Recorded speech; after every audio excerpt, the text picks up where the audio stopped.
औषध घेतली नसते कसं बरं वाटेल तुला? काय करू बरं वाटून आणि काय करू जगून? माझं तर आयुष्य उद्ध्वस्त झालंय.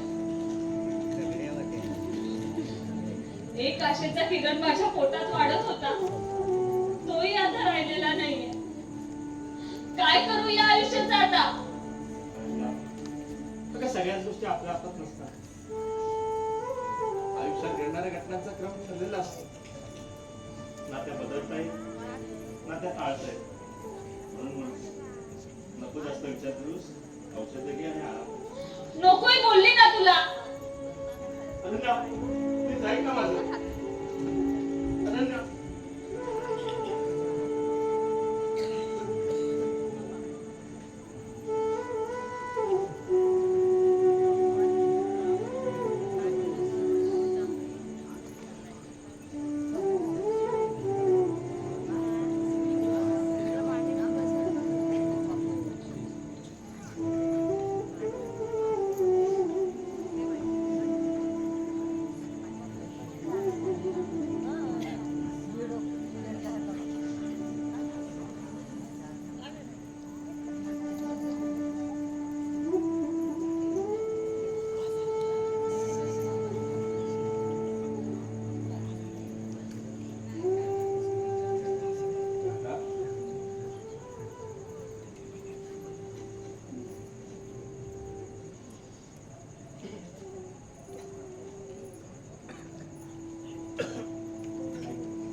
काय झालं? आदित्य, पोलिसांचं सुचलेलं आमच्या मागे तर लागले नाही झाले. मला खूप भीती वाटते. सगळं व्यवस्थित झालंय, काहीच प्रॉब्लेम नाही. आत्या आणि बाबा स्वीकार खूप घाबरले. हरिवृत्त या सगळ्यामध्ये अडकण्याचं जागा नाही ना, याचीच भीती वाटते त्यांना. आणि आम्ही आहोत ना.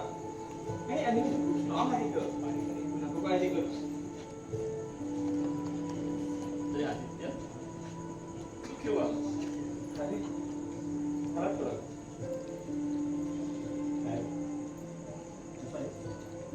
मी ठीक आहे.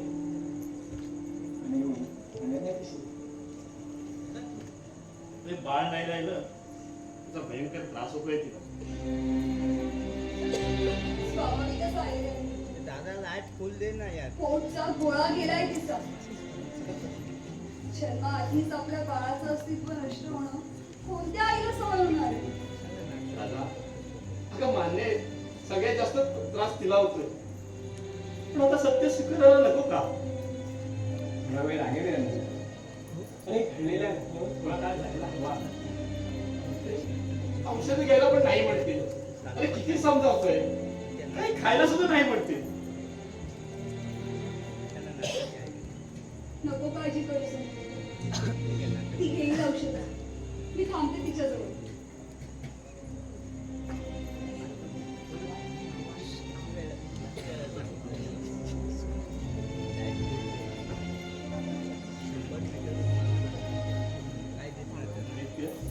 बस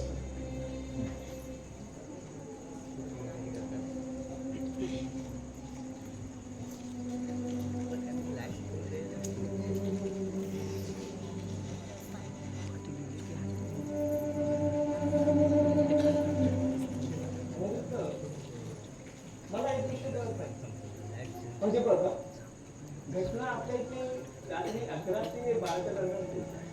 बरोबर. काल कशी घडली म्हणूनच माहिती. मग पोलिसांना कसं कळलं रे?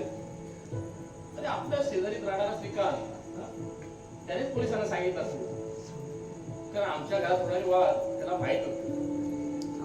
त्याने सारंगला सांगितलं असतं. कारण श्रीकांत हा सारंगच्या खूप जवळचा. अरे आम्हाला विहिरीतून वरती काढण्यासाठी इतर लोकांमध्ये तोही होता, पण नेमकं काय झालं ते कुणालाच माहित नव्हतं.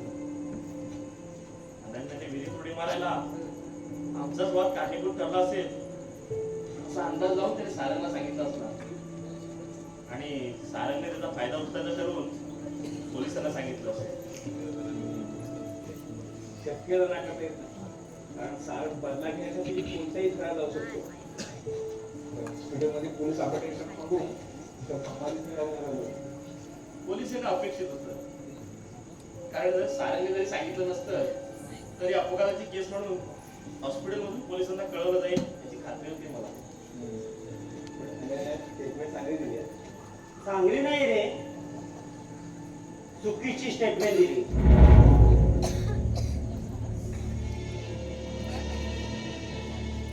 आत्महत्या करण्याच्या हेतूनच तिनं विहिरीत उडी मारली आणि स्वतःला वाचवण्यासाठी तोंड जाऊन ती विहिरीत पडली अशी खोटी स्टेटमेंट द्यायला लावलास तुम्ही. बघ, पोलिसांना काय सांगायचंय हा सर्वस्वी अनन्याकडे येणार होता. ती तेच बोली जे तिला योग्य वाटतं, तिच्यावर कुणीही दबाव टाकला नव्हता. म्हणजे तिच्यावर कुणी दबाव टाकला नव्हता. अरे तिच्यावर दबाव टाकला नव्हता, ती खोटं का बोलली? सत्य काय ना ते अख्ख्या गावाला माहित झालंय. नाही, तुम्हाला काहीही माहित नाही. तुम्ही फक्त तर्काचे मनोरे रचलात आणि त्याला जास्त कटपाडी तू घातलंस. अरे मग सत्य काय ते सांग ना. तुला सांगणं जरूर समजत नाही. जरुरी समजत नाही की सांगायला तोड नाही. एखाद्या मुलीच्या असह्यतेचा फायदा घेऊन अवृषी खेळणारा तू. अया नित्या, अरे चिखलात तोंडाला डुकराला स्पर्श करशील ना तर चिखल तुझ्या हाताला लागेल. अनिरुद्धा, अरे चिखलात उडून माती खाणे यांचं का, आणि यांना दुर्लक्षित करण्याचं आपलं शाणपण आहे. अरे पण हा राम कोणीतरी येऊन काहीही बोलतो आणि आपण फक्त गप्प बसून ऐकायचं. अया नित्या, हा उघडा होणार, त्याला मी उघडा करणार, पण इथं नाही, संपूर्ण गावासमोर. साला तू मला उडा का? विचाराने लढणाऱ्याला क्रोध येत नाही असं समजू नको. जर त्यांचा उद्रेक झाला ना तर तुझ्यासहित तुझ्या खानदानाची राख व्हायला वेळ लागणार नाही. तुला असं नाही वाटत की तू प्रमाणापेक्षा जास्त बोलतोय? नाही, कारण मी माझ्यावर आणि माझ्या ताकदीवर विश्वास ठेवतो. नाद करू नकोस माझा. अरे भल्या भल्याना गुडघे टेकायला लावलेत मी. त्या भल्या भल्यांपैकी मीही एक असेल असा समज करून घेऊ नकोस. माझ्या बाबांबरोबर गेम खेळ असता, आता तुझा गेम ओव्हर कसा करतो ना ते बघतच बस. माझ्या घरावर बहिष्कार टाकला असता. अरे तुझ्या घरावरच नाही, तुम्हाला जो कोण सहकार्य करेल ना त्या प्रत्येक व्यक्तीवर गाव बहिष्कार टाकेल. आदित्य, तुझ्यावर सुद्धा. अरे मी नेहमी सत्याच्याच बाजूने उभा होतो आणि पुढे राहील. फरक पडत नाही मला तुझ्या तुझ्याच निर्णयाचा. चल. काही फरक पडत नाही. अरे काय फरक पडेल ना, तू तुझ्या एकदा बापाला जाऊन ए! विचार. नाही नित्या, यापुढे आम्ही नाही, आमचा वकील तुझ्याशी बोलेल. धमकी देतो? हा, धमकी देतोस तुम्हाला? नाही, आव्हान करतो तुला. यापुढे ना इथे येण्याचं धाडस करू नकोस. नाहीतर न्यायालयात हजर होण्याऐवजी तुझा न्याय झालेला असेल. आता याला धमकी समज, नाहीतर माझा सल्ला. न्यायालयाच्या गोष्टी माझ्या समोर करतोस? तुला पडशील का मला? अरे जेवढं तुझं वय आहे ना तेवढे खटले आहेत माझ्यावर. त्यात अजून एकाची भर पडेल तेव्हा मला काहीच फरक पडत नाही. अरे हा सारंग ना कुणाला घाबरला ना कधी घाबरणार, पण यापुढे तर नाहीच नाही. कारण अख्खा गाव माझ्या पाठीशी उभा आहे. आणि माझा बाप पहाडासारखा माझ्या पाठीशी उभा आहे. चले. सगळं महाग पडेल तुला. इतकी भयानक अवस्था करून टाकेल ना तुझी. शेवटी माझ्याकडे दयाची भेट मागशील. त्यावेळेची आम्ही नाही, तू कोण पाशील साल्या. आणि दयेची भीक मागायची पण जायची का करणार नाही तुला. समजलं ना? चल निघ आता. मरणार. याच्यासोबत तू सुद्धा कर्माने मारणार, चरोर मारणार.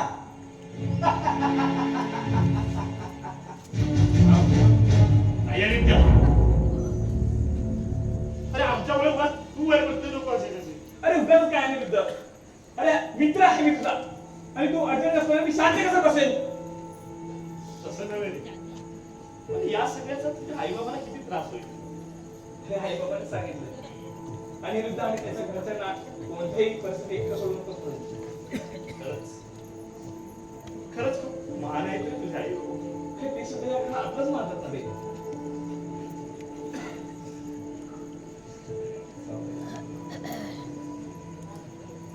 आणि वृद्ध आदित्य असा आनंद कशाला आला होता? त्याच्या कोणत्याही निर्णयाचा जर काहीच फरक पडत नाही ना, याचा त्याला जास्त त्रास होतोय आणि तोच राग काढण्यासाठी तो सारखा इकडे येतोय. दुर्लक्ष नाही. उगाच वय वाढवून ठेवू नका.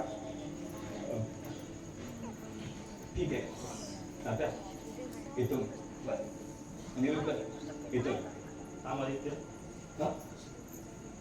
उगाच डोक्यात राग लावू नकोस. शांत राहा. नाही रे नको टेन्शन घेऊ. चल. अनिरुद्ध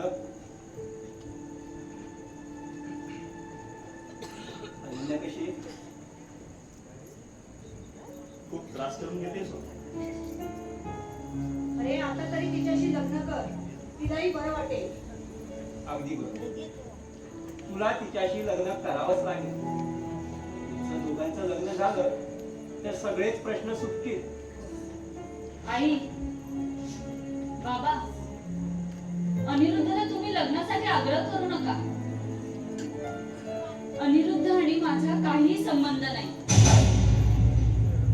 अनन्या असं काय बोलतेस तू? बाबा ज्याच्या बरोबर माझं लग्न होणार होतं तो आता या जगात नाहीये आणि त्याचंच बाळ माझ्या पोटात वाढत होतं. अहो अहो, ही अशी काय बोलतेय? अगं आल्या आल्या मी अनिरुद्धची बायको आहे अशी ओळख करून दिलीस ना आम्हाला. हो आई ते सर्व खरंय. अनिरुद्ध माझा नवरा आहे. माझ्या पोटात वाढणारं बाळ हे त्याचं आहे असं मी समजत होते, कारण तसा माझा समज करून देण्यात आला होता.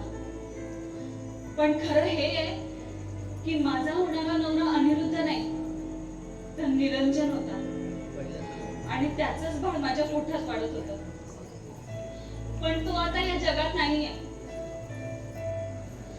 अनिरुद्ध आमच्या दोघांचा खूप चांगला मित्र आहे. अगं अनन्या काय बोलतेस तू हे? दादा अनन्या खरं बोलतो. अनन्याचं आणि निरंजनचं एकमेकांवर जीवापाड प्रेम होतं. ते दोघं लग्नही करणार होते. पण निरंजन अनन्याच्या जातीचं नसल्यामुळे त्यांचं हे नातं तिच्या भावाला आणि तिच्या वडिलांना मान्य नव्हतं. माझ्या भावाने निरंजनला जिवे मारण्याची धमकी दिली होती. माझे वडील व भाऊ हे गुंड प्रवृत्तीचे, ते काहीही करू शकतात हे मला माहिती होतं. त्यातूनच आमच्याकडून एक चूक झाली. एका मोहाच्या क्षणी आम्ही मर्यादा ओलांडली आणि मला गर्भधारणा झाली. त्यामुळे लवकरात लवकर लग्न करण्यापासून दुसरा पर्याय नव्हता. म्हणून आम्ही पळून जाऊन रजिस्टर पद्धतीने लग्न करण्याचा निर्णय घेतला. तशी आम्ही रजिस्टर ऑफिस मध्ये नोंदणी करून दिवसही नक्की केला होता. ठरलेल्या दिवशी घरच्यांच्या नकळत हाताला मिळतील ते कपडे एका पिशवीत भरले आणि तडाखे निरंजनकडे गेले. माझ्यासाठी बनवलेलं मंगळसूत्र आणि अंगठी घेऊन निरंजन माझी वाटच पाहत उभा होता. निरंजनच्या बाईकनेच आम्ही रजिस्टर ऑफिस मध्ये जायला निघालो. पण ही बातमी माझ्या भावाला कळाली आणि त्याने त्याच्या काही साथीदारांचा आमचा पाठलाग सुरू केला.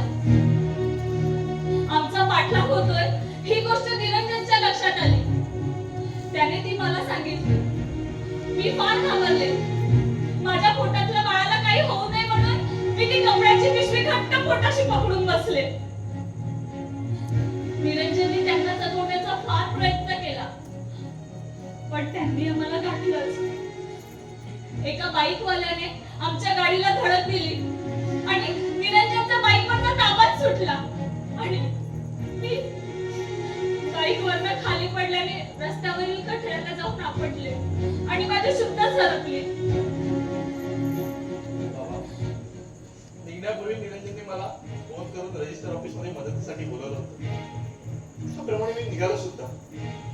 पण आमची भेट होण्यापूर्वीच त्यांच्या गाडीचा ऍक्सिडेंट झाला होता. अनन्या बेशुद्ध अवस्थेत रस्त्याच्या कडेला पडली होती. निरंजनचा बाईकवरचा ताबा सुटल्यामुळे धावत्या ट्रक खाली येऊन चिरडला गेला.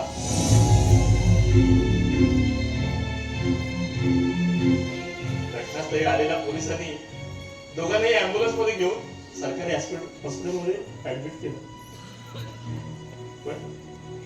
पण तासाभरात डॉक्टरांनी निरंजनला मृत घोषित केलं. अनन्यावर उपचार सुरू होते. 3 दिवसांनी तिला शुद्ध आली.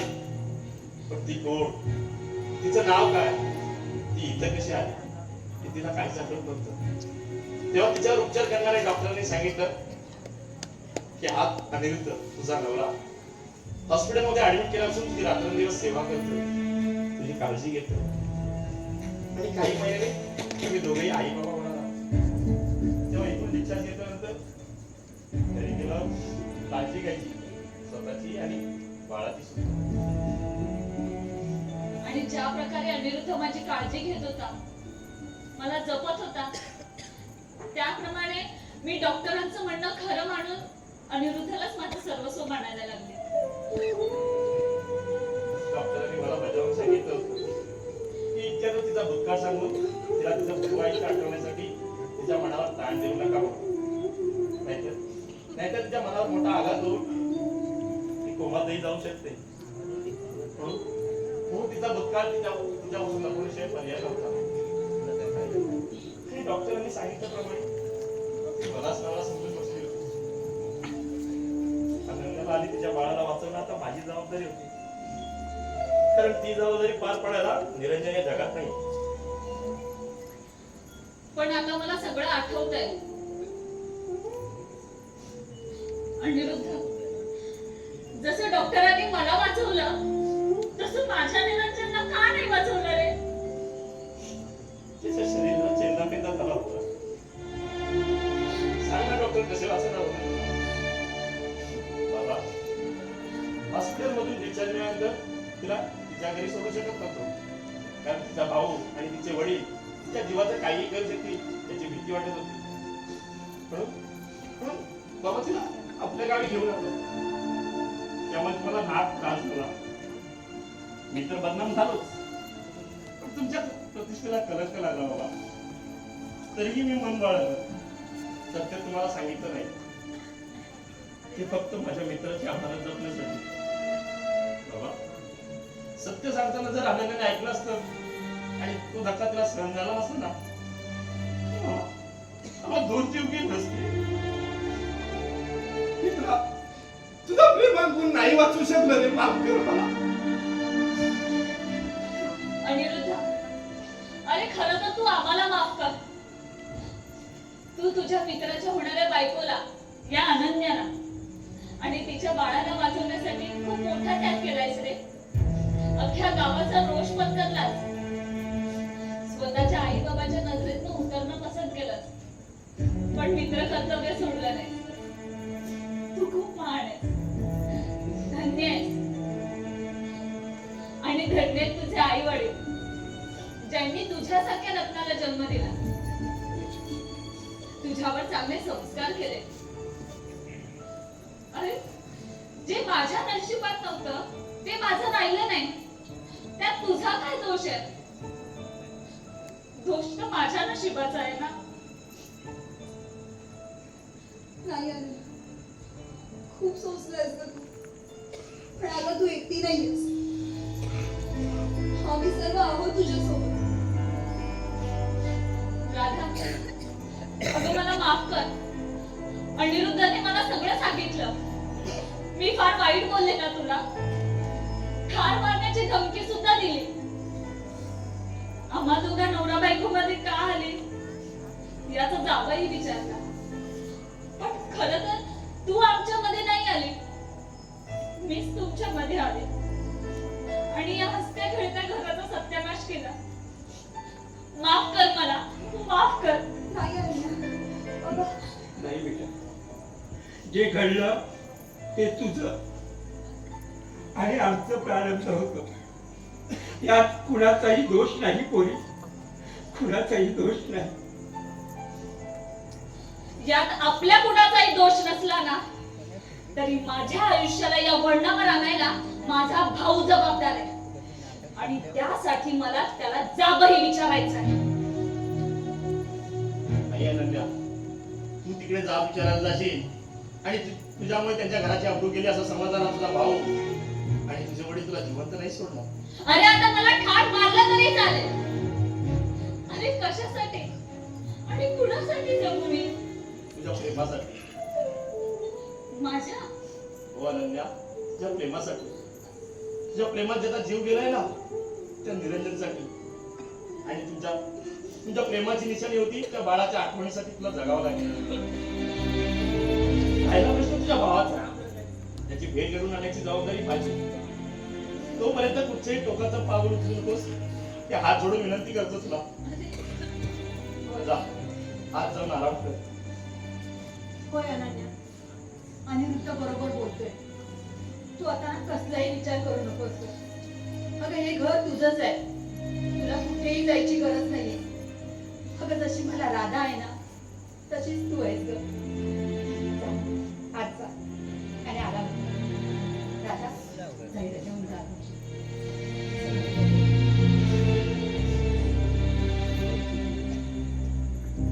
अनिरुद्ध, तुला ओळखायला आमच्याकडून खूप मोठी चूक झाली रे पोरा. नेहमी तुझ्या डोळ्यात पाहून सत्य ओळखणारा मी यावेळी मात्र तुझ्या डोळ्यातील सत्य ओळखायला कसं काय विसरलो रे मी. माझा अनिरुद्ध असा चुकीचा वागूच शकत नाही. असं एकदाही का माझ्या मनात नाही आलं? का माझ्या रक्तावर, माझ्या संस्कारावर माझा भरोसा राहिला नाही? पोरा, मला माफ कर रे, खरंच मला माफ कर पोरा. नाही बाबा, माफ कर. होय अनिरुद्ध, मला माफ कर आम्हाला. आई, माफ कर रे. नाही आई. आई वडिलांनी मुलांसमोर हात जोडायचे नसतात बाबा. त्याच हाताने मुलांना भरभरून आशीर्वाद द्यायचे असतात बाबा. अहो तुम्ही सगळे माझ्या पाठीशी उभे होतात ना, हीच तर माझी खरी ताकद होती ना. पोरा, हा बाप नावाचा पहाड तुझ्या पाठीशी खंबीरपणे उभा आहे. घाबरू नकोस. लढ आता या दुनियेशी अन्यायाविरुद्ध. आमचा आशीर्वाद तुझ्या सदैव पाठीशी आहे. होय अनिरुद्ध, आमचा आशीर्वाद कायम तुझ्या बरोबर असेल. नको काळजी करू.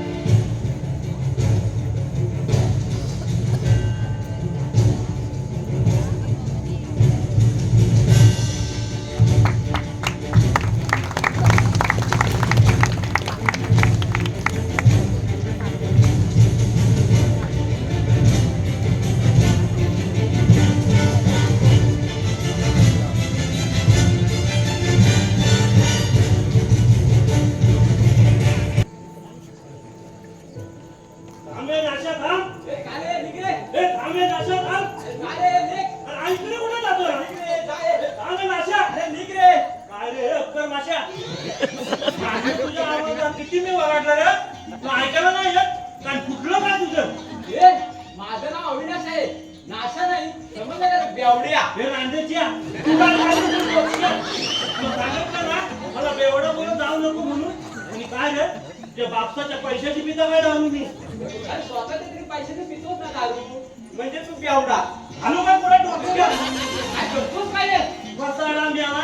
तुला सांगितलं ना मला बेवडा बोलत जाऊ नको म्हणून. अरे आदित्य समजावल्यापासून मी आता कमी पियाला लागला. आता बघीन नाही तर जो कायम निर्बंध पण करून टाकेल. अरे वा, कमाल आहे. कायम दारूच्या नशेचं नाव पांड्या एका फालतू पोराचा ऐकतो. अरे वसाड्या, फालतू तो नाही आहे, तू आहेस तू. एक नंबरचा दुःखच्या हरामी सारा. हे साऱ्या पांड्या पुरा डांगतो हातात. कोणता खोडतात ना असा एकच घरा झाली टाकीन तो दोन घेतलं करून तुझं. तू माझ्या नादाला लागू नको ना. सुद्धा वाईट माणूस आहे मी. आणि मी किती वाईट आहे याची कल्पना तरी आहे का तुला? अरे आग लावून तुझ्या त्या कल्पनाला. अरे हा आमचं वारीत टाकलेलं घर आहे ना, मग इथं तो आलाच का? तुझा येण्याचा इथं संबंधच काय नाही. हे बघ तू बऱ्या चालतो हो, नाचतो तू. अरे पांड्या फुकटचा मरशील माझ्या हातातून. अरे रांडेच्या पुराण माझ्या हातात आहे. अंगावर मारण्याच्या धमक्या मला. तुला काही सगळी गंमत वाटली? अरे गंमत नाही काय, ही गंमत नाही तर काय. अरे तुझं अजून लगीन कार्य व्हायचं आहे. जेव्हा तुला सांगताय त्या दादागिऱ्या सगळ्या बंद कर, नाही तर लगीन कार्य करायच्या आधी त्याला याचं कार्य करावं लागत तुझ्या वाटणार. अरे पांड्या तू तर आता माझ्या डोक्यात जायला लागलाय. डोचक्यात जात नाही कोणाच्या, जा म्हणून माझ्या डोचक्यात जातो. तुझ्या डोचक्याची पुराण लागतो. आता पण झाली ना बऱ्यापर्यंत चालू पडीत ना. तू मला सांगणारा कोण? या घरात आपण जर समजलं तरी चालत. निघित ना मी अभिराम तात्यांना भेटायला आलो आहे आणि त्यांच्याकडे माझं काम आहे. त्यांना तू भेटायचं ना, तुझं काम बिन गेलं खड्ड्यात. चल निघ तू. त्याला भेटायचं तर भेटू दे ना. हो तात्यानू, हे रांडेचं ना स्वार्थी आहे, स्वार्थी. जिथं फायदा असेल ना तिथं बरोबर जाणार. असू दे, तुझा बाबा आपल्या कामाला. बरं. हा. तात्यानू, यांचा आगाऊपणा केला. मी तुम्हाला उलट सुलट काय बोलला, मला फक्त आवाज द्या. एका बाजू तास बघा त्याला. होय, जा सांगितलं ना.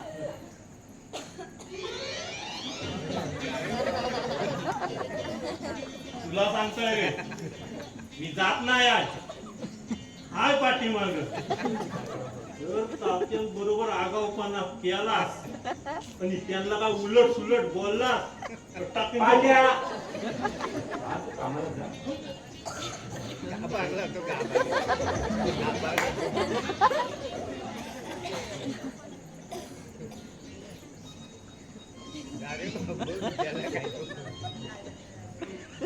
बोल, काय काम आहे तुझं माझ्याकडे?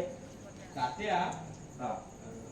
मी प्रामाणिकपणे सांगतो, माझ्या भावाचा राग माझ्यावर काढू नका. कामाचं बोल.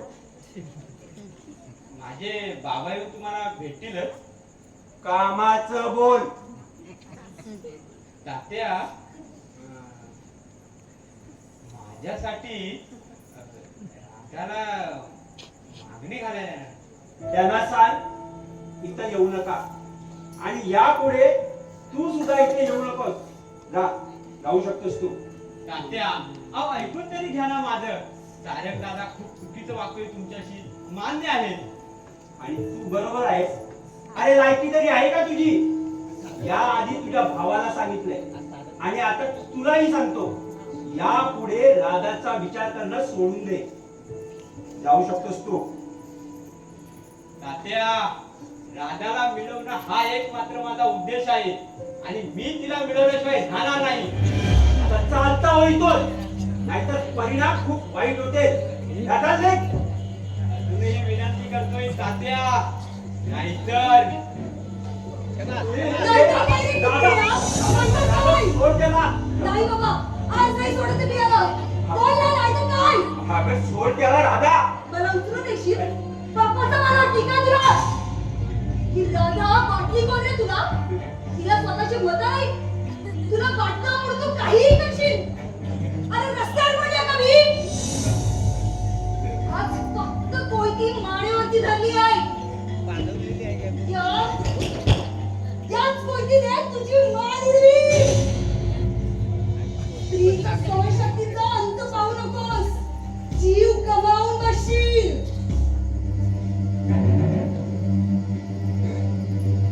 आज तरी वाटतं तुला तू राधाला मिळवू शकतोस? येतो तात्या. येतो नाही ना? जातो. आणि पुन्हा तुझं थोबड नाही तर दाखवू नकोस. चल निघ. तात्या चल निघ. चल निघ. राधा, अगं काय आहे? हा कुठचा तुझा अवतार? तू हो बाबा मला. सांगा ना. हो तुम्ही समजावलं. आदित्यने समजावलं. आणि हा राधेच्याच मागे आपण नाही बोलतोय तरी हा आपल्याच घरी येऊन आपल्याला धमकी देतोय. अहो कोण सहन करणार आहे? दुसऱ्याच्या लेकीबाळी याला भोगाच्या वस्तू वाटतात. बेअक्कल माणसं. अरे वा, माझ्या घरी दुष्टांचा संहार करणारी जणू दुर्गा जन्माला आली आहे. बाबा डायरेक्शन बेकार आहे. एक नंबरचं डायरेक्शन बेकार.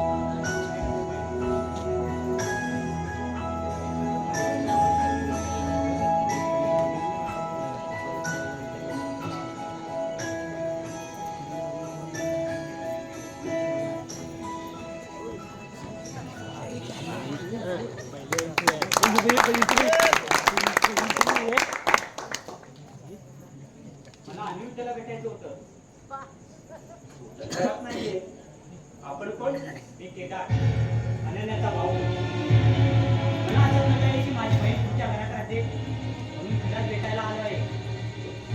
कोण अनन्या? इथे अनन्या नावाचं कुणी राहत नाही. तुम्हाला काहीतरी चुकीची माहिती मिळाली. अनिरुद्ध तुमचा मुलगा आहे ना? होय, अनिरुद्ध माझा मुलगा. मग तुम्हाला चुकीची माहिती कळली? काय? अनिरुद्धने तुम्हाला माहिती दिली? हो. अहो तो तुम्हाला चुकीची माहिती का दिली? तुमचा काहीतरी गैरसमज होते. अहो का खोटं बोलतात? प्लीज अनन्याला बोलवा ना बाहेर. अहो मी का खोटं बोलू? इथे अनन्या नावाचं कुणी राहत नाही. तुम्ही जाऊ शकता. अनन्या, हे अनन्या ताई. अरे, अगं मी आलोय. तुझा भाऊ अरे, केदार. काय करताय? बाहेर ये बघू. हो, कमाल झाली तुमची. तुम्हाला एकदा सांगितलेलं पटत नाहीये का? हो तुम्ही पच्च्यासारखं बोलतच नाही ना. म्हणजे हो मागे पहा, माझी बहीण उभी आहे. अनन्या, अगं पोरी तू का आलीस बाहेर? जा जा पोरी, तू आज जा, नाहीतर तुझा हा गुंड भाऊ तुझा जीव घेईल. पोरी जा जा आज जा. बाबा अहो तो काही करणार नाही. माझा हा रक्षण करता आहे ना इथे उभा. अगं पोरी माझं आहे, तू जा आतमध्ये. बाबा नका काळजी करू. हीच बोलवला इथे. काय?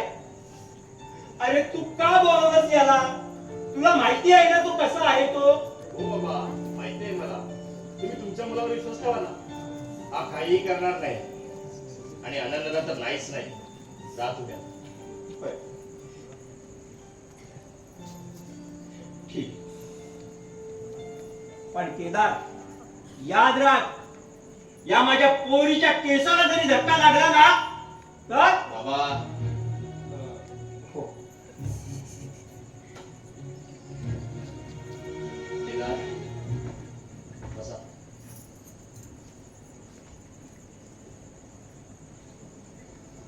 फक्त लक्षात ठेवा मी अनन्याचं रक्षण करताय. तिला तुम्हाला भेटायचं होतं म्हणून भेट घडून आणली. बोला तू. मी आहे.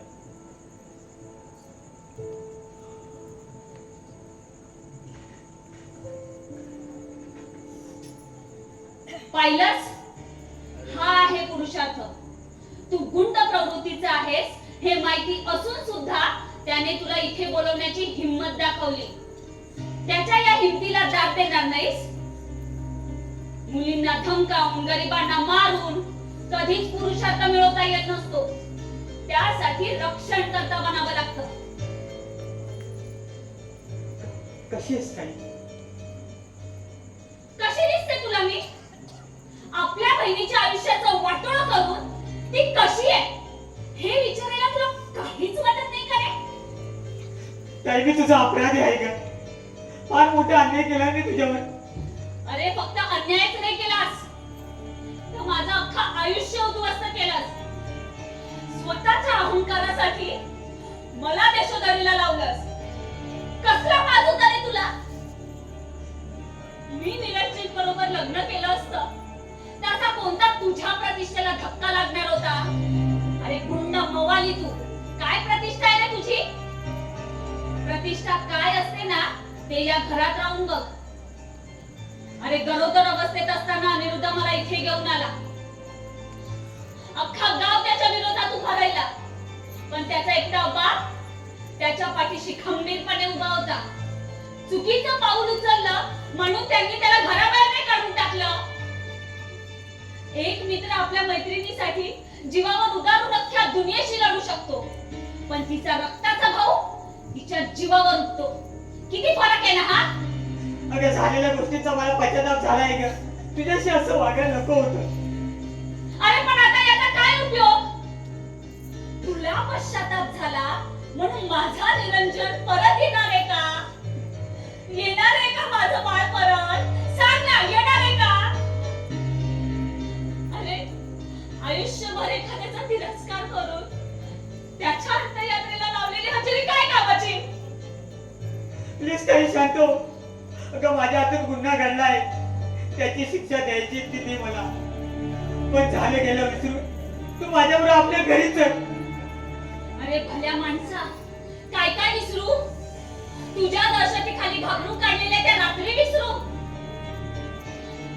माझं हसतं खेळतं कुटुंब उदयास येण्याआधीच तू त्याला जमिनीत गाडलंस, हे विसरू.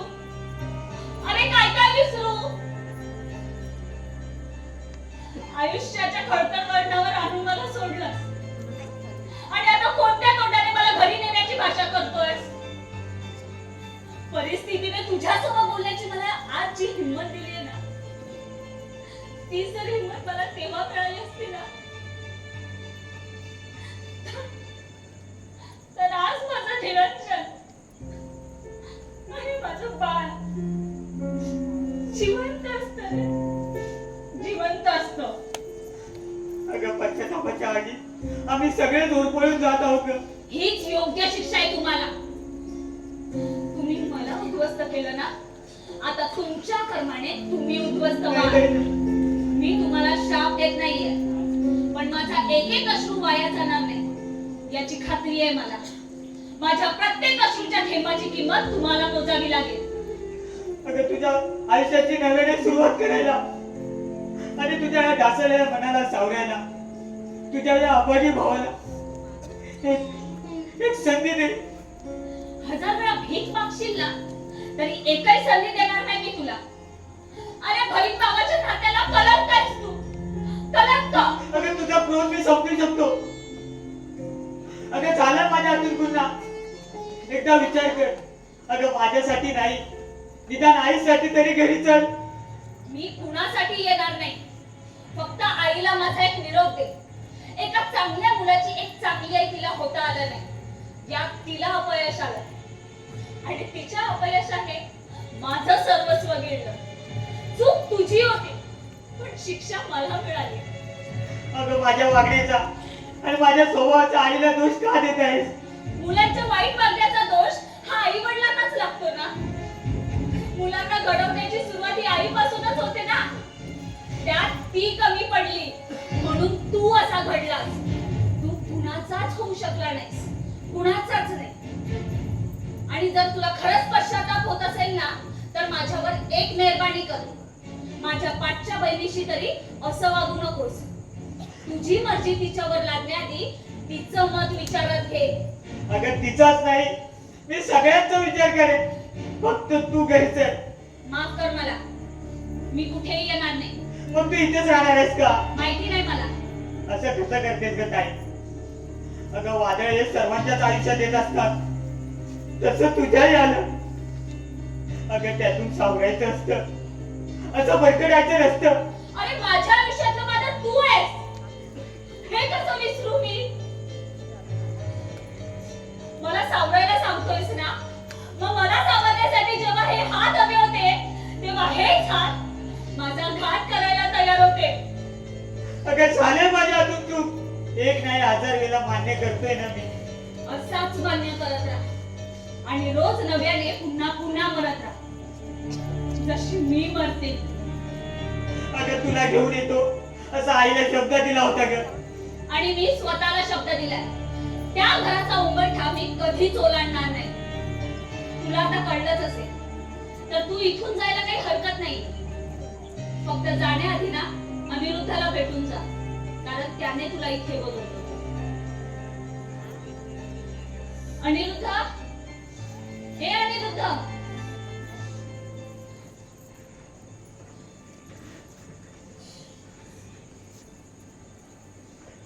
थँक्स अनिरुद्ध. माझं बोलणं झालंय. फक्त त्याला सांग पुन्हा इथे कधीच येऊ नको. नाही बाई. त्याची ताई तेव्हाच मेली जेव्हा हा माझ्या निरंजनच्या मृत्यूला कारणीभूत ठरला. ताई, आपला विषय संपलाय.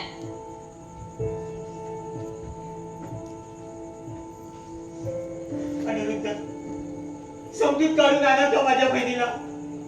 शब्द देत नाही मी तुम्हाला, कारण ती आता कुणाचं ऐकण्याच्या मनस्थितीत नाही. मला असं वाटतं तिचं आयुष्य आहे, तिला तिच्या पद्धतीने जगू द्या. कसं राहायचं, कुठे राहायचं, तिचं तिलाच ठरवू द्या. खूप सोसलाय हो तिने. आता तिच्यात ना स्वतःच्या मनाविरुद्ध जाण्याची शक्ती नाही. बाकी जे काय तिने तुम्हाला सांगितलं असेल ते तुम्ही ऐकलंच ना. आता तिचं मन राखणे हेच आता माझं कर्तव्य उरलंय. काळजी घ्या माझ्या बहिणीची. आशा करतो जेव्हा केव्हा माझी गरज लागेल तेव्हा पुन्हा बोलवाल. बरं, येतो मी. या.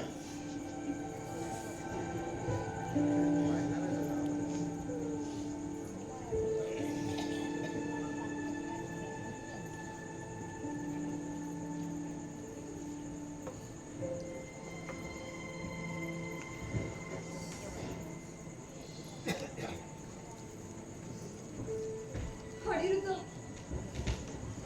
अनन्या खूप रडते रे. अपेक्षित आहे तिने आता रडायलाच हवं. खरे पण तिला त्रास होईल त्याचा. आता तिला त्रास झाला ना तर तो तेवढ्या पुरता मर्यादित असेल. आता रडून जर मोकळी नाही ना झाली तर हाच होणारा त्रास तिला मानसिक तणावाकडे घेऊन जाईल आणि मग मात्र तिला सावरणं कठीण होऊन जाईल. नाही, ती लवकरच तणावमुक्त होईल. अनिरुद्ध, खूप काळजी वाटते ना रे तुला तिची. अशीच काळजी घे. अनन्याला आता आधाराची खूप गरज आहे. तिने असं कोलमडून जाता कामा नये. दादा, तू तिची जास्त काळजी घेतलीस ना तर तिला एक जवळची मैत्रीण मिळेल आणि भूतकाळातून बाहेर पडायला तिला मदत होईल. हो अनिरुद्ध, मी घेईन तिची काळजी. I promise you. थँक्यू दादा, thank you very much. Anirudh, Ananya इथून जाऊ नये असं वाटतं ना तुला? दादा, चुकीच्या अर्थाने घेऊ नकोस. खरं तर अनन्या इथून जाऊ नये असं मला देखील वाटतं. कारण ती जर तिच्या घरी गेली ना तर ती आणखी डिस्टर्ब राहील. ती इथं राहील असं वाटत नाही मला. आणि इतर राहायला तिच्याकडे कारणही तसं नाही. इथे राहिली तर स्वतःला आश्रित समजून त्रास करून घेईल ती. नाही, तिने स्वतःला आश्रित म्हणून घेऊ नये. स्वतःच्या मित्राच्या घरी राहते ना ती. मग तिने असा विचार मुळीच करू नये. मी समजवेल तिला. मी बोलेल तिच्याशी. थँक्यू दादा, थँक्यू. आणि तो थांब ना. अनिरुद्ध, मला थोडं महत्वाचं बोलायचं होतं तुझ्याशी. बोलू का? दादा बोल ना, तेवढा अधिकार आहे तुला. बोल. मला तुझ्या खासगी आयुष्याबद्दल जाणून घ्यायचं होतं. किंवा मी जर त्यावर काही प्रश्न विचारले तर तू मला त्याची खरी खरी उत्तरं देशील? सगळे दादा आधी विचार तर काय विचारायचंय ते. असं नाही अनिरुद्ध, तू मला वचन दे आणि माझी शपथ घेऊन सांग की मी विचारलेल्या प्रश्नाची तुम्हाला खरी खरी उत्तर देशील.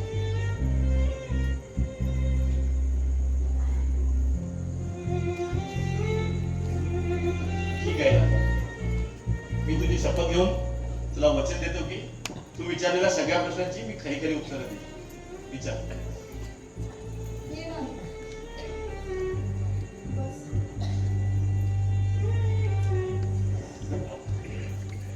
अनिरुद्ध, मी एक मुद्द्याच विचारले. अनन्या आवडते का तुला? तू तिच्या प्रेमात पडलायस का? दादा हा काय प्रश्न आहे? अनिरुद्ध, मला प्रश्न नको, तर मी विचार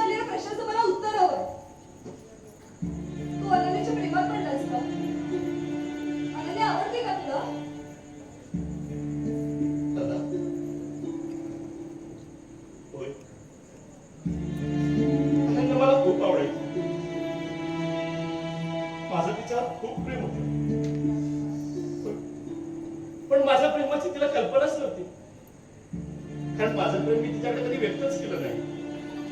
मी, निरंजन, अनन्या आम्ही खूप एकमेकांचे जीवलग मित्र होतो. निरंजनचा वाढदिवस होता, तो आम्ही सेलिब्रेट करण्याचं ठरवलं होतं आणि त्याच दिवशी अनन्याला प्रपोज करून तिच्यासमोर प्रेम व्यक्त करणार होतो. पण तिचं प्रेम माझ्या नशिबातच नव्हतं. भेटण्याच्या ठरलेल्या ठिकाणी निरंजन आणि अनन्या आधीच पोचले होते. मी तिथे पोचत असताना निरंजनला अनन्याला प्रपोज करताना आणि अनन्याने तिच्या प्रेमाचा स्वीकार करताना पाहिजे. आणि त्या क्षणी मी माझ्या प्रेमाला तिरांजली देऊन त्या दोघांचा चांगला मित्र म्हणून राहण्याचा निर्णय घेतला.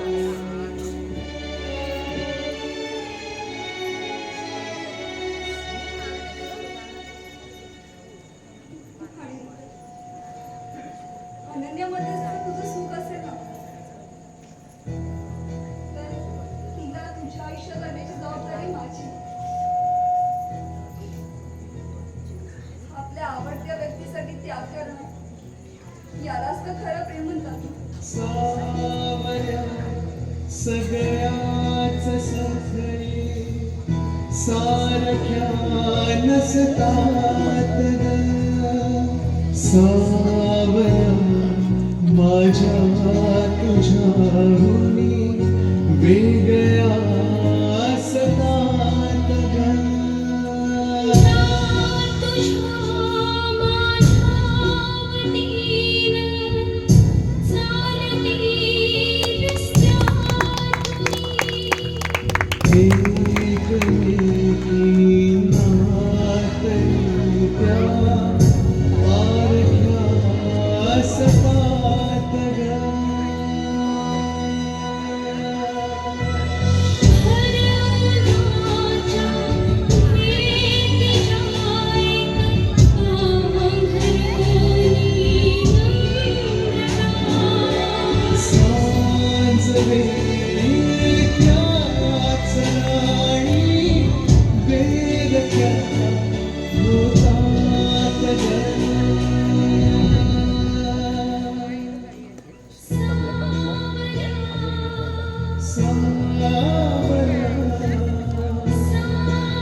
अनन्या,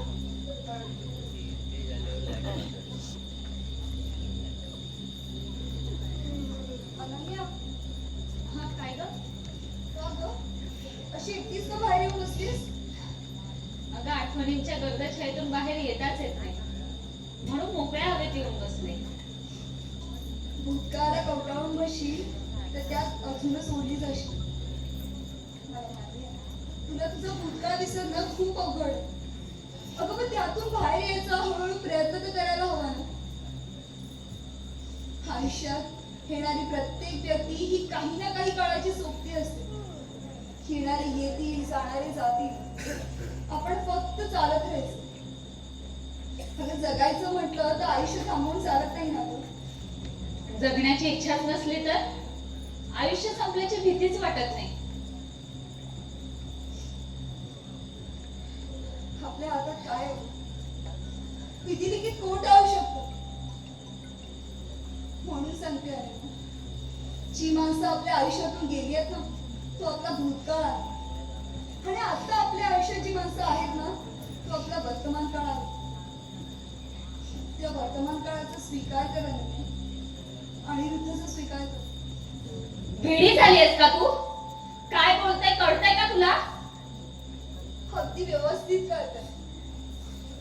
मला मान्य आहे, निरंजन तुझं सर्वस्व होता, तुझ्या भविष्याचा सहारा होता. अगं पण नियतीने त्याला तुझ्यापासून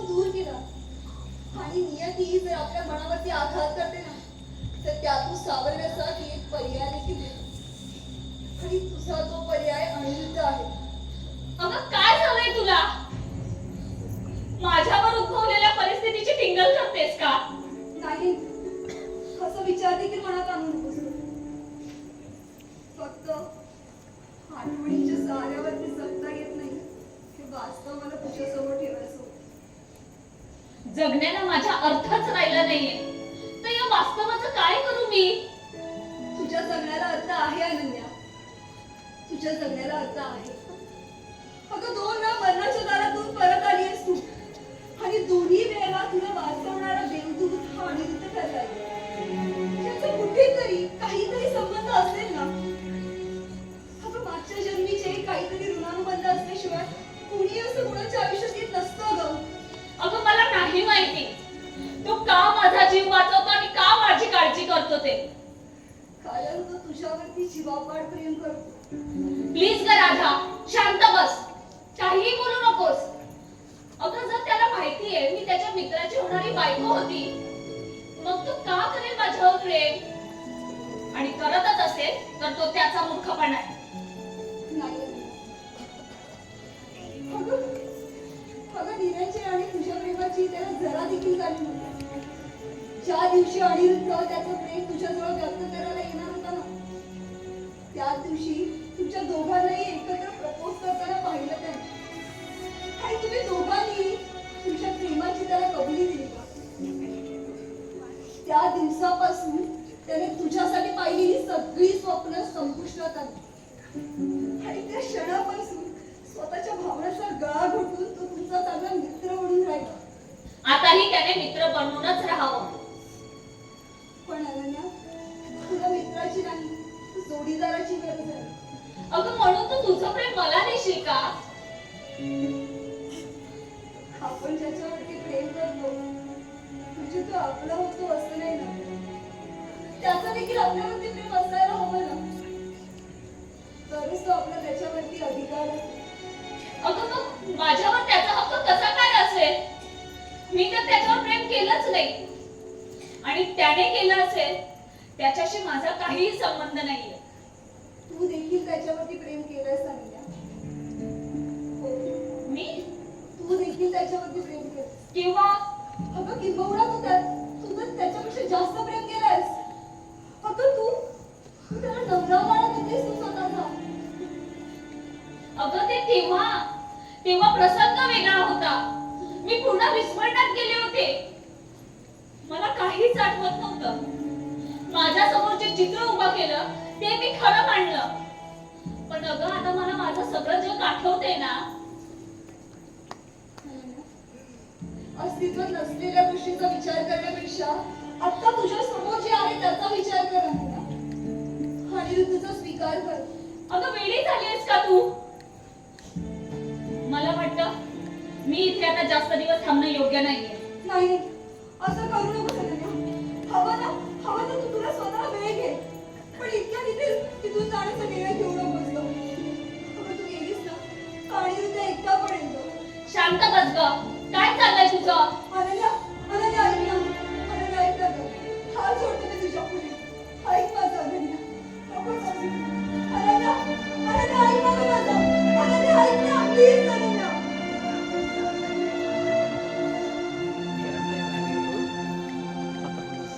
हात जोडून विनंती केल्यानंतर आहेस.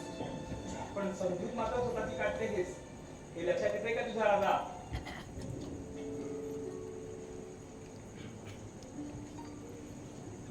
अनिरुद्ध एकटा पडू नये म्हणून तुला त्याची काळजी. पण तुझे एकटे बनत का राधा? मी कुठे एकटी आहे? माझा जीवाभावाचा मित्र आहे ना माझ्यासोबत. मित्र आणि जोडीदार यात खूप फरक असतो राधा. जोडीदार या पर्यायाला जर आयुष्यातून वजा केले ना, या सगळ्याचा काय विचार करायचा? त्या घराचा कधी विचार केलास का तू? अगं ज्यांना आई वडिलांचा दर्जा दिलास त्या आत्ता आणि बाबांचा कधी विचार केलास? स्वतःला काय वाटतं ना त्यापेक्षा त्या देव माणसाला काय वाटतं याचा एकदा विचार कर. त्यांचा विचार कर म्हणजे माझा विचार असं सुचवायचं आहे ना तुला? म्हणजे तुला मैत्रीण नको आहे,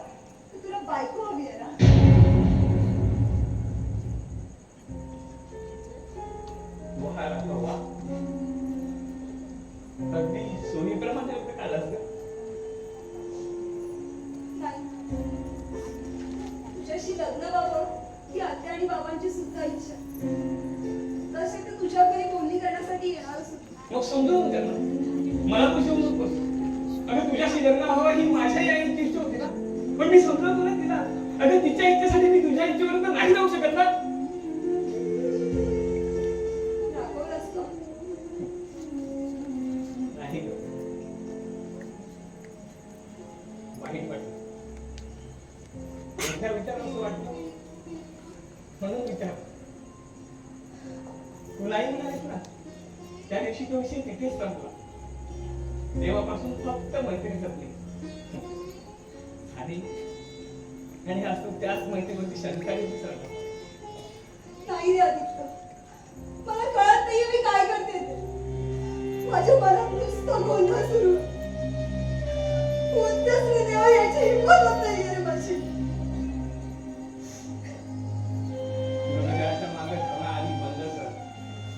आयुष्यातला तुझा अर्धा गुंठा तिथे संपेल. निर्णय घेण्यास सोपं होईल. चल येतो. थांब ना आदित्य, मला विचार करायला थोडा वेळ तरी दे रे. हवा तेवढा वेळ दे. अगं आयुष्य तुझं आहे, निर्णय तुझाच असेल. मी माझं कर्तव्य पार पडेल. अगं आयुष्याच्या प्रत्येक वळणावरती हा मित्र तुझ्यासोबत कायम उभा असेल. फक्त मित्र आणि मी वेळ कशासाठी मागतेय? सर मला आत्या बाबा आणि तुझ्या आईच्या इच्छेचा विचार करायचा असेल तर ए गुणावारी निर्माती करायची काही गरज नाहीये. तू तेच कर जे तुला योग्य वाटेल. काय असं बोलतोय आदित्य? खेळ आहे मला समजू. राधा अगं कायम समजून घेईन मी तुला. अगं सच्चा मित्र आहे मी तुझा. अरे माझं रागव पण नकोच ना रे. माझा चांगला मित्र आहे म्हणून मी तुझ्यासमोर व्यक्त होते ना. मी जर माझा विचार करते तर सगळे दुखावले जातात आणि सगळ्यांच्या मनाचा विचार करते तर तुला माझी मेहरबानी वाटते. मग चांगला आहे आदित्य, काय करू मी आदित्य सांग. तू काहीही करू नकोस. फक्त ह्या भडव्याला तुझ्या आयुष्यातून बाजूला कर, नाहीतर मी ह्याला तुझ्या आयुष्यातून बाजूला करेन. तुला सांगितलं का?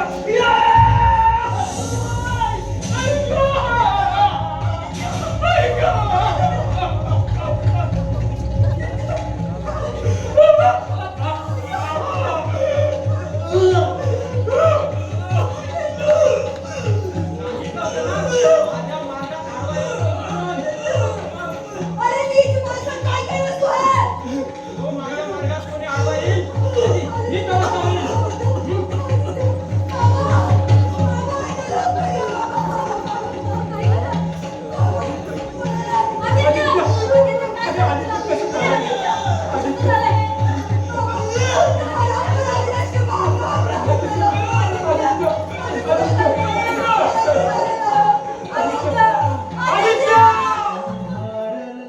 घरदार शिवार अनाथ झाला ह्यो तुझा परिवार.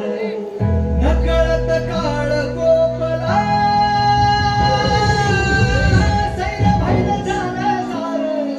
अघटित घडणार काळ घेऊन गेला देव जन्माची सजा.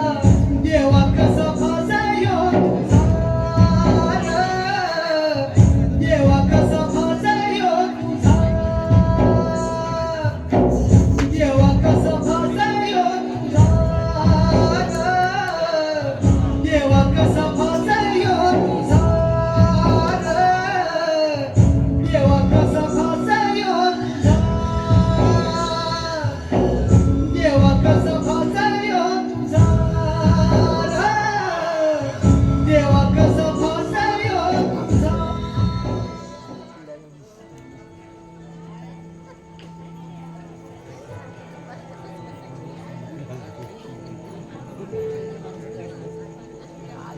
अंड्या, तुला नको ते धंदे करायला कुणी सांगितलं होतं?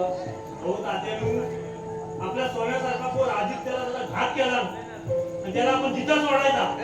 अरे त्याने तुझा घात केला असता म्हणजे मी मेला असता तरी फरक पडला नसता. पण त्याला कायमचा सुकूनच मिळाला असता मी. बस म्हणे काही फरक पडला नसता. अरे फरक पडतो कुटुंबाला. तुझं काय झालं असतं तर तुझ्या बायको पोरांनी काय करायचं होतं? अंथरुणाला खिळलेले तर तुझ्या म्हाताऱ्या आईचं काय, याचा कधी विचार केलायस? तात्यानू भाऊ आपल्या आधीच त्याला त्याने ठार मारला आणि आपण त्याला मोकट सोडायचा. अरे त्यासाठी कायदा आहे ना. ठेवा ना विश्वास त्याच्यावर. तुम्ही कशाला कायदा हातात घेता? तुमचा कायदा काय करील तेव्हा करील, पण मी त्याला जिता सोडणार नाही. तुर्कासारखं काही बोलू नकोस. अरे ते गुंड आहेत गुंड, ते काही करू शकतात. नशीब तुझं त्या दिवशी वेळेत अनिरुद्ध तिथे पोहोचला, नाहीतर तुझाही मुर्दा पाडला असता त्याने. अगदी बरोबर, अगदी बरोबर. अशीच समजूत घाला तात्या. तुझा तुला एकदा सांगितलं कळत नाही का? झाली तिथून.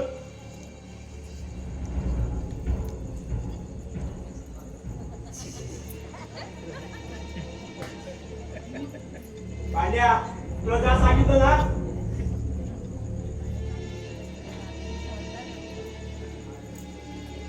बरं झालं यार जायला सांगितलं. एकदा वाचला दुसऱ्यांदा मेला असता माझ्या हातून. समोरच्याला कमजोर समजणं ही चूक आपल्या सर्वनाशाला कारणीभूत ठरते, हे लक्षात ठेव. अन्याय सहन करण्याच्या पलीकडे गेला तीच कमजोर व्यक्ती न्यायाच्या दिशेने पेटून उठते. कालवी त्याने वाघाचं पोट पाडलेलं ऐकलं असेल तुझ्या.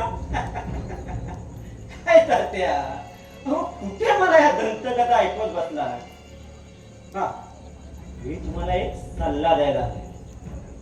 का जे माझ्या भावाच्या हातून घडलं ना ते फार चुकीचं आहे. आदित्य आपल्यातून गेला ह्याचं दुःख मला आहे. हे बघा, अविनाश माझा भाऊ आहे, तो यात अडकता कामा नये. आता तुम्ही समजूतदार तर आहातच. तुम्ही तुमचं तोंड बंद ठेवायचंच आहे. शिवाय बाकीच्यांना सुद्धा सांगायचं आहे, खास करून राधा आणि अनिरुद्धला, नाहीतर त्यांचाही नंबर लागू शकतो. आता तुम्ही ठरवायचंय, मुलांना जगताना पाहायचं की मरताना. हे सर्वस्वी तुमच्या हातात आहे.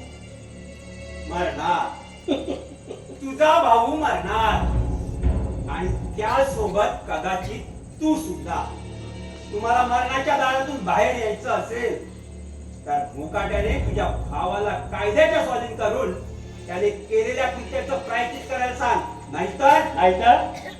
नाहीतर काय तुमचा पोरगा मारणार आम्हाला? अरे वाघ आहे तो, वाघ पाडेल तो तुला. आवर करा त्याला, नाहीतर माझ्या हातातून संपून जाईल.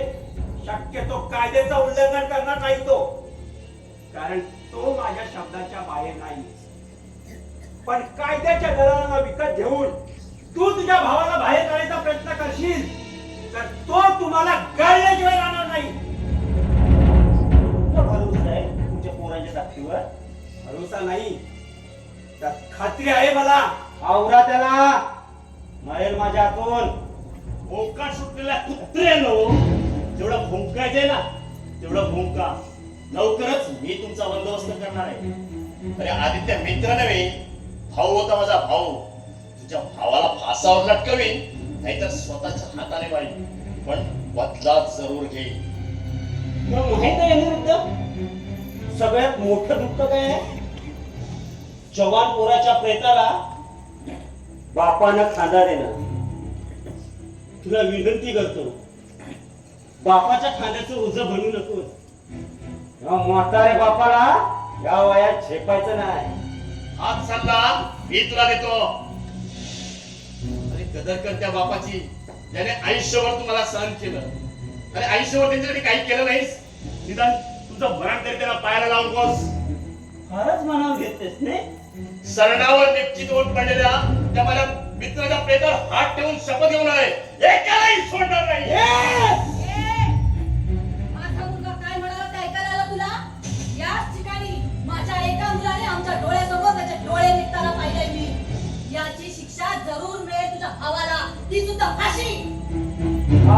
आदित्यचे आई वडील रडतायत.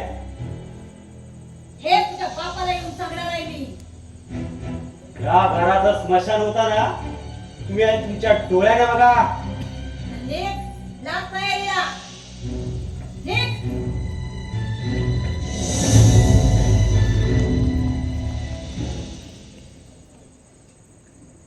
अनिरुद्ध, आपल्याला ही लढाई कायद्याचा आधार घेऊनच लढायची आहे. अगं आई, अगं या लोकांनी पैशाच्या जोरावर कायद्याच्या हस्तगणात आपली गुलाम बनवून ठेवले. त्यामुळे कायद्याची लढाई किती साथ देईल सांगता येत नाही. तरी तुला कायद्याचा आधार घेऊनच ही लढाई लढायची आहे. त्यांना काही करू दे, विजय सत्याचाच होणार याची पूर्ण खात्री आहे मला. माझा प्रयत्न तोच राहील, पण थोडे दिवस तुम्ही काळजी घ्यायला हवी. अनिरुद्ध, तू आमची काळजी करू नकोस, तू तुझी काळजी घे. बाबा हो, तुमचे आशीर्वाद आहेत माझ्या पाठीशी, पण थोडे दिवस तुम्ही कोणीही घराबाहेर पडू नका.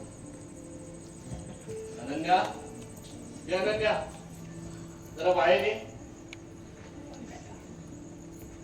काय अनिरुद्ध? अनन्या, तू आणि राधा काही दिवस राधाच्या मैत्रिणीकडे थांबा. माझं बोलणं झालं आहे त्यांच्याशी. नाही अनिरुद्ध, मी कुठेही जाणार नाही. तुम्हा सगळ्यांना मरणाच्या दारात लोटून मी कुठेही जाणार नाही. अनन्या, अगं प्लीज ऐक माझं. नाही ऐकणार, नाही ऐकणार ती. वाघाची बहीण आहे ती, आणि कुणालाही कुठे जायची गरज नाही. अहो, तुम्ही माझ्या बहिणीचं रक्षण केलं, आता या घरचं रक्षण करण्याची जबाबदारी माझी. तुम्ही इकडे कसे? मी बोलवलंय त्याला. अनन्या, तू? हो, मीच बोलवलंय त्याला. बहिणीसाठी नव्हे, तर आज माझ्या परिवारासाठी त्याला हक्काने इथे बोलवलंय. ज्याने स्वतःच्या जीवावर उदार होऊन माझा जीव वाचवला, त्या अनिरुद्धला आज त्याच्या हक्काच्या लढाईत एका भक्कम आधाराची गरज आहे. म्हणून त्याला इथे बोलवलंय. आम्हाला कायद्याने लढाई लढायची आहे. अवश्य लढा, पण जिथे कायदा कमी पडेल तिथे हा केदार असेल. नाही केदार, हो तुम्ही आम्हाला मदत करायला आलात ना, हा तुमचा मोठेपणा आहे. पण विनंती करतो, आमच्यासाठी तुम्ही तुमचा जीव धोक्यात घालू नका. अहो, या परिवारासाठी हजारो जीव कुर्बान. अहो, या परिवाराचं खूप काही देणं लागतो, आणि माझ्या बहिणीवर केलेल्या अन्यायाचा आत्ता कुठे प्रायश्चित्त करण्याची संधी मिळाली आहे, तिथे हिरावून घेऊ नकोस अनिरुद्ध. ठीक आहे बसा तू. नाही आहे मी इथे. अनन्या, आदित्यच्या जाण्याने राधाच्या मनात खूप परिणाम आहे. तिला कुठेही एकटं बाहेर जाणं देऊ नकोस. अरे पण ती सकाळीच बाहेर गेली. काय? माहे, अगं कधी जाईल माहे? अगं ती आत्याकडे झोपली आहे. नाही, ती सकाळीच बाहेर गेली. मी तिला थांबवण्याचा फार प्रयत्न केला, पण ती म्हणाली की तिचं मन लागत नाहीये, म्हणून मैत्रिणीकडे जाऊन येते असं. अगं पण अनन्या, तुला बाहेर जायला द्यायला नको होतस. अरे ती लगेच येते म्हणाली होती. अगं पण सांगायचं होतं ना, थांबवता आलं असतं तिला. अनिरुद्ध, तू जा आणि घेऊन ये तिला.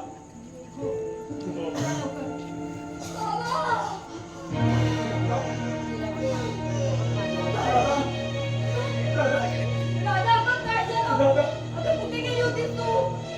बघा ना. राधा, अगं, काय झालं? नको रघुनाथ, नको रे. आपल्या आधीच मारलं गेलं. सोडून माझा मान चुकवला आणि माझ्यावरती चाकूने वार केला. त्या स्थितीचा फायदा घेऊन मी तसा काळ चिरला.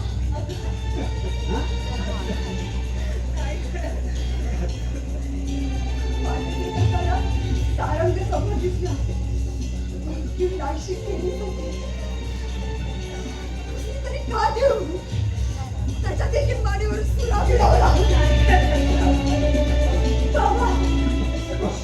बाबा, योग्य केलं ना तुला बाबा. अगं पण राधा, तुला हे सगळं करण्याची काय गरज होती? मी नसतं गेलं, तू त्याचा जीव घेतला असता सगळं. सगळ्यामध्ये अडकलं असतं. घराला तुझी गरज. आणि अगं आनंदाला सुद्धा. राधा रडू नकोस रे. सोपी असं कृष्ण रुक्मिणी होऊन या कृष्णाची.